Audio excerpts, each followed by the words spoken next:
Jadi Islam itu harus radikal. Catat, Islam itu harus radikal. Sekali lagi Islam itu harus radikal. Orang itu belajar agamanya saja ke Profesor Moses Saron di Yerusalem University, Israel. Yahudi itu pakarannya kalau adu domba. Yahudi udah pasti Israel, Israel belum tentu Yahudi. Yahudi pasti Israel, Israel belum tentu Yahudi. Beredar videonya Haikal Hasan. Dia mengklarifikasi bahwa dia sama sekali tidak terlibat dalam pembunuhan dan penculikan. Saya tidak terlibat dalam penangkapan, penculikan, dan pembunuhan siapapun. Wallah wabillah watallahi. Apakah ini ada hubungannya dengan keluarnya surat pemecatan itu? Mungkin Haikal di kelompok itu dicurigai. Kalau kita lihat karakternya Haikal Hasan, emang agak aneh sih menurut gua. Dia ngomong mengecam-ngecam Jokowi dengan kata-kata yang amat kasar.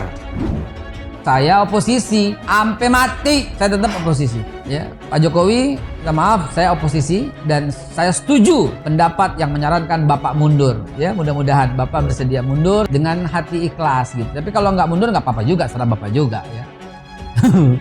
Sekali waktu dia bisa memuji-muji dengan kata-kata yang amat bagus. Sebutan Al-Fatihah dengan Al-Fatihah bisa nggak dihentikan? Saya bilang ya, benar-benar deh, tolong hentikan. Teman-teman, Anda sudah mulai menghina itu namanya. Itu urusan aksen, urusan lidah. Nggak bisa dipaksa. Jutaan orang di Pulau Jawa menyebut Al-Fatihah itu dengan Al-Fatihah. Justru hargai dong. Masih inget nggak ketika dia ngomporin, ngaku bermimpi ketemu Rasulullah. Demi Allah di kubur ini, demi Allah di waktu hujan ini, tiba-tiba nggak lama Rasulullah datang dan beliau seraya Rasulullah berucap kepada saya, jangan takut, kata Rasulullah. Demi Allah saya mendengar langsung Rasulullah berkata demikian di telinga saya. Dia bermimpi dengan Nabi untuk melegitimasi wafatnya 6 orang itu sebagai syuhada. Banyak orang yang protes, Haikal Hasan dilaporin.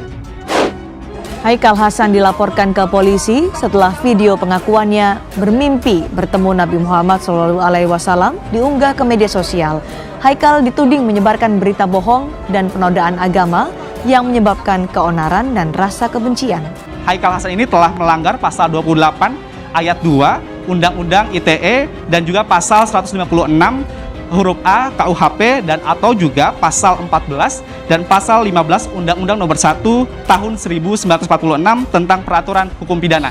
Ketika ditanya soal pernyataannya terkait mimpi bertemu Rasulullah, Haikal menyatakan hanya berniat menghibur keluarga anggota FPI. Meninggal karena kecelakaan, boleh nggak kita hibur? Udah, jangan nangis, gitu kan? Gitu kan? Mudah-mudahan anak lo masuk surga. Ya gitu doang. Bukan pernyataan menghibur orang. Bukan pernyataan menghibur orang. Memotivasi gitu, supaya orangnya udah jangan nangis, udah stop jangan nangis, gitulah biasa aja. Gak lama setelah dilaporin, dia agak ketakutan. Dia keliling ketemu Pak Mahfud, fotonya kemudian disebarin sama dia untuk menunjukkan bahwa dia dekat dengan pemerintahan atau dia bisa bersahabat dengan kelompok atau orang-orang yang selama ini dikritiknya dengan keras. Mungkin orang di 212 juga bingung. Ini kok kelakuannya kayak belut, licin ya? Emang gue peduliin. Kalau orang mengatasnamakan agama untuk tujuan politik, itu tanda dia sedang memanipulasi agama. Ada lagi tuh kemarin yang viral, nggak main-main tuduhannya. Orang itu menyebutkan Pak Soekarno itu menangkapi ulama. Bung Karno tukang penjarain para ulama.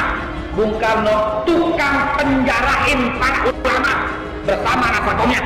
Tuduhan ini serius. Pak Soekarno itu simbol negara, sejarah bangsa. Musuh yang terberat itu adalah rakyat sendiri. Rakyat yang mabuk akan budaya luar, yang kecanduan agama, yang rela membunuh bangsa sendiri demi menegakkan budaya asing. Ustadz Haikal Hasan atau Babai Haikal dilaporkan ke polisi oleh relawan perjuangan demokrasi atau REPDEM. Ini dalam konteks sejarah yang kita lagi ceritakan gitu. Beliau memenjarakan ulama gitu. Haikal Hasan meminta maaf kepada Ketua Umum PDI Perjuangan Megawati Soekarno Putri atas pernyataan yang menyebut Presiden pertama Indonesia Soekarno kerap memenjarakan ulama. Harus saya sampaikan permohonan maaf baik kepada Bu Mega dan seluruh keluarga besar dan sekaligus bangsa Indonesia. Maka yang harus marah itu bukan cuma PDI Perjuangan.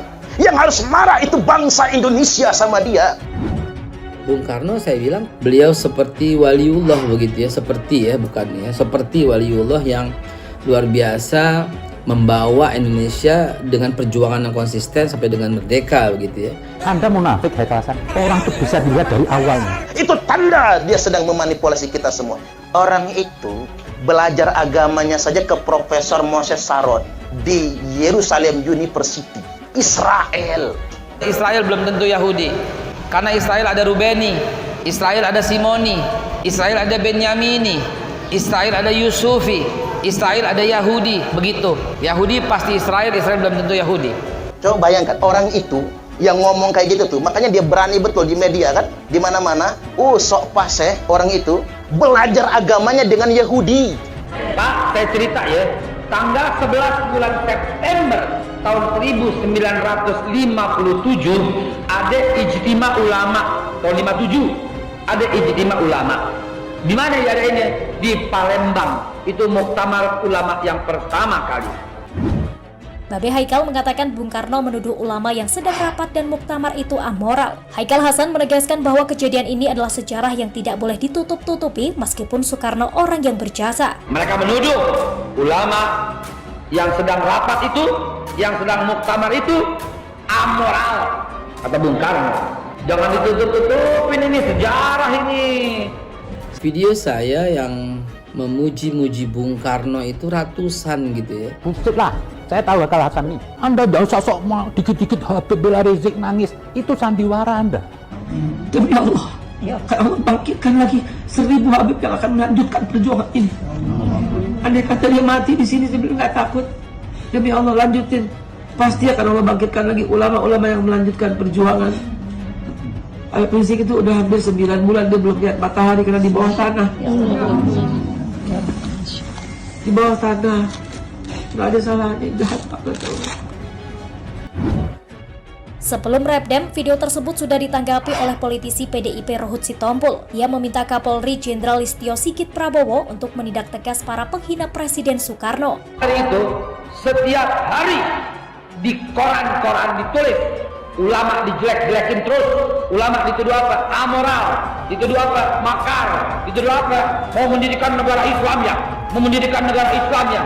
Dikit-dikit negara Islam, dikit-dikit negara Islam, dikit-dikit negara Islam. Seolah-olah ulama yang vokal dianggap mau mendirikan negara Islam. Saya ada satu cerita ketika Bung Karno ziarah ke makamnya Kanjeng Nabi Muhammad SAW. Nah, Bung Karno ketika datang ke makamnya Nabi Muhammad SAW dikawal oleh Raja Arab Saudi waktu itu, beliau mendekati makam Nabi Muhammad. Beliau merangkak jalan jongkok mendekati makam Nabi Muhammad SAW. Saat itu Raja Arab bertanya, "Wahai Presiden, kenapa engkau lakukan ini?" Apa jawaban Bung Karno? "Saya memang presiden, Anda memang raja, tapi yang kita datangi ini adalah manusia terbaik sepanjang zaman." Mau taruh negara yang telah menerapkan konsep khilafah dan berhasil sekarang, saat ini, Uni Eropa. Jadi tidak bisa disandingkan antara khilafah dengan Uni Eropa, kemudian OKI enggak. OKI pun itu juga adalah kerjasama at-ta'awun, al-ittihad. Jadi jangan menggunakan kata khilafah.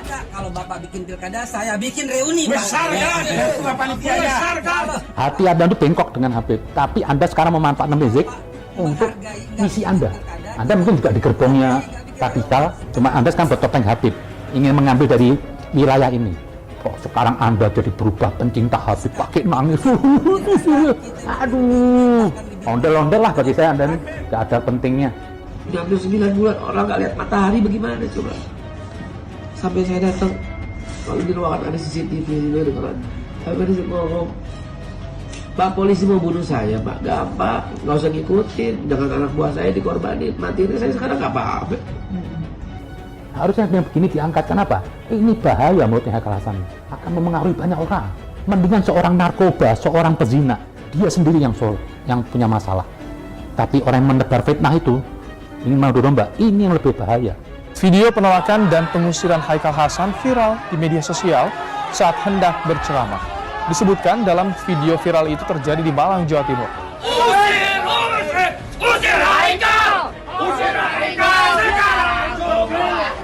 Dari video amatir terlihat massa menolak kehadiran Haikal Hasan yang akan mengisi ceramah. Video ini viral di media sosial. Sejumlah massa mendatanginya dan mengusir Haikal Hasan. Mendapat pengusiran tersebut, Haikal langsung naik mobil yang sudah menunggunya.